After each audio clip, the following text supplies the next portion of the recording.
មើលគ្នាយើង skin Starlight រាល់ខែចេញថ្មីហ្នឹងអ្នកទាំងអស់គ្នាចូលទៅទិញហ្មងឬក៏ចូលមកចាប់កន្លែង Lucky Box នេះបើសម្រាប់ខ្ញុំវិញគឺទោះបីខ្ញុំមានកាត Starlight ក៏ដោយក៏ខ្ញុំអត់ដែរទៅទិញភ្លាមដែរគឺថាខ្ញុំមកចូលមកចាប់កន្លែង Lucky Box ហ្នឹងរហូតហ្នឹងហើយគោលបំណងនោះគឺថាគ្មានស្អីទេអ្នកទាំងអស់គ្នាព្រោះយើងចំណាយខ្ទង់200-300បានកាត Starlight មួយអត់ដែរហ្នឹងគឺអ្វីដែលខ្ញុំចង់ដឹងនោះគឺថា account របស់ខ្ញុំហ្នឹងគឺវាចង្រៃឬក៏វាហេងអីអញ្ចឹងណាដូចនៅក្នុងវីដេអូនេះអញ្ចឹងអ្នកទាំងអស់គ្នាគឺថាខ្ញុំចេះតែចាប់ទៅពីទៅពីទេគឺអត់មានក្បួនខ្នាតអីទេចូលអីក៏ចូលទៅចាប់1 2 3 4 5អីអញ្ចឹងទៅគឺចាប់តាមក្បាលចិត្តអីអញ្ចឹងណាហើយ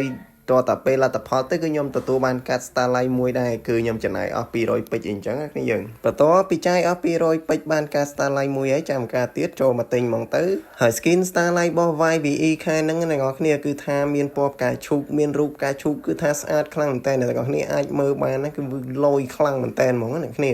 ពណ៌វាចេញមកលក្ខណៈស្តៀងជាមួយនឹង skin របស់ Lady Dragon ដែលគេទៅចេញអា intro ថ្ងៃមុនឲ្យយើងមើលហ្នឹងគឺវាស្តៀងគ្នាមែនតើអ្នកគ្នាមើលទៅគឺថាស្អាតហ្មងគ្នាយើង